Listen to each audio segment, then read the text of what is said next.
Bonjour à tous, on se retrouve aujourd'hui pour une toute nouvelle vidéo review. Je vous l'avais promis la semaine dernière dans la vidéo review ciné spéciale Noël.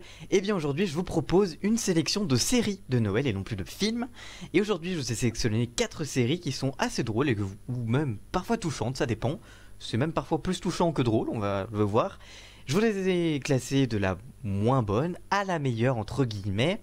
On commencera avec Les Secrets de Noël, donc vous voyez ma préférence du coup. On continuera avec Merry Happy Whatever. Ensuite, on parlera de Home for Christmas. Et enfin, on terminera avec Días de Navidad. Donc 3 Noël, hein, traduire. C'est une série espagnole, donc vous l'avez deviné, si vous êtes un petit peu fort en langue. Et donc, on se retrouve juste après le générique pour parler de ces 4 séries et de mon coup de cœur à la fin, Días de Navidad, que j'ai adoré. Mais ça, on en parle juste après le générique. C'est parti, générique.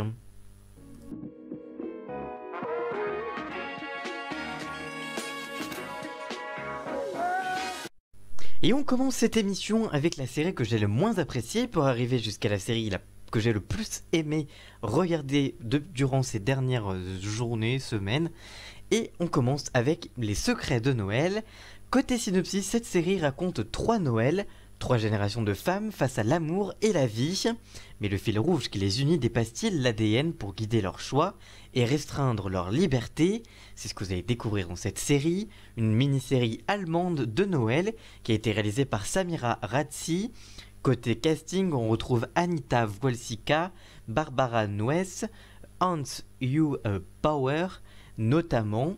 La série est composée de seulement 3 épisodes d'une durée de 40 minutes environ et est disponible sur Netflix. Côté avis sur la presse, de la presse plutôt, sur Allociné, la série est notée 2,9 sur 5 par les téléspectateurs et les lecteurs du site. Sur IMDb, la fiction est elle notée 6,4 sur 10 quand Sens Critique attribue la note de 5,4 sur 10.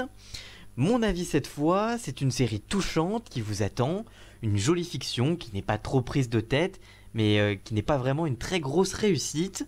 Les personnages sont sympathiques, mais les différentes époques nous perdent un peu.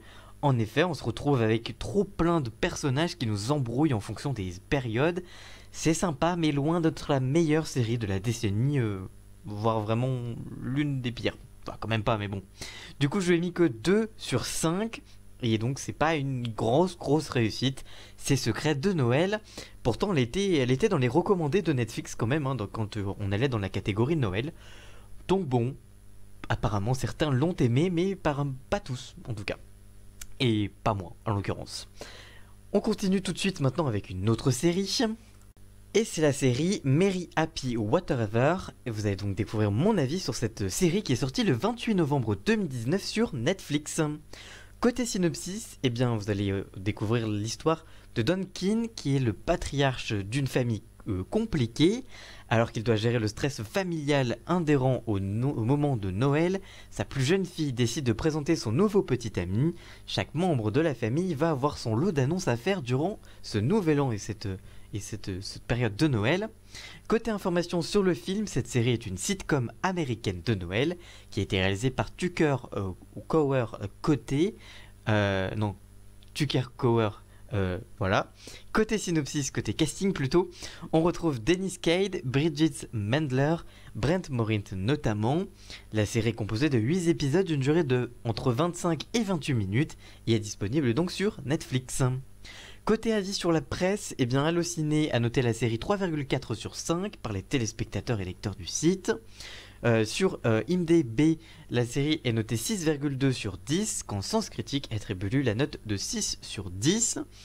Mon avis sur cette série, eh bien c'est une bonne sitcom de Noël avec ses qualités, beaucoup de rythme, des intrigues certes pas toujours super recherchées, mais sympa pour une série de Noël avec de l'humour, mais aussi ses défauts avec ces fameux rires enregistrés qui sont parfois inutiles et qui enlèvent beaucoup le charme de la série, je trouve.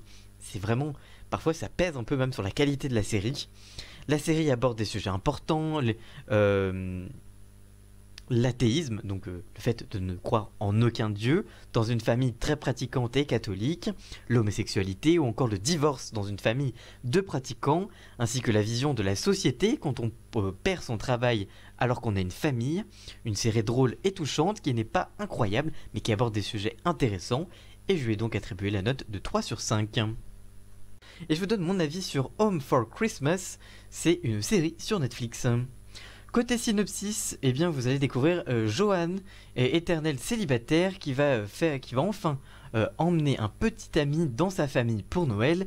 Problème, elle n'en a pas et elle a menti et il ne lui reste plus alors que 24 jours pour le trouver. Et donc vous allez suivre cette histoire durant quelques épisodes. Côté information sur cette série plutôt, elle est originaire de Norvège et elle a été réalisée par Under Tangen. Côté casting, alors là je risque d'écorcher les noms parce que c'est des noms norvégiens, je m'en excuse déjà.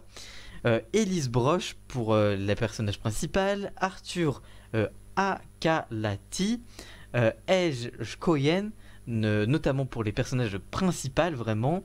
La série est composée de 6 épisodes d'une durée de 30 minutes chacun environ et est disponible sur Netflix d'ores et déjà. Là, côté avis de la presse, et bien sûr, Allociné, la série est notée 3,7 sur 5, donc c'est une bonne note, par les spectateurs et lecteurs du site. Sur IMDb, la fiction est notée 7,8 sur 10, donc c'est une très bonne note. Et enfin, pour le très critique, Sens Critique, eh bien la note est de 7 sur 10, c'est donc une très bonne note pour cette série. Et franchement, c'est moi aussi un véritable coup de cœur, donc je passe à mon avis à moi. Eh bien c'est un vrai coup de cœur de Noël pour cette comédie drôle et touchante. Le personnage principal de Johan est super attachant dans un côté drôle et vraiment touchante. Un personnage tourmenté par ses histoires de cœur qui ne mènent à rien. La série traite aussi du thème du regard de la société sur une jeune trentenaire, son compagnon et famille, mais aussi de la crise de la trentaine dans ce film. Donc c'est vraiment une très bonne idée de tourner cette série dans ce sens-là. Et vraiment c'est une vraie réussite pour cette fiction originale Netflix. Et du coup je lui attribué la note de 4 sur 5, c'est donc une très bonne série pour moi. Je vous la conseille vivement pour cette période de fin d'année. Merci d'avoir suivi cette vidéo, si elle vous a plu n'hésitez pas à la liker, la commenter, la partager et même à vous abonner. Et nous on se retrouve très vite pour une toute nouvelle vidéo. A très bientôt, ciao.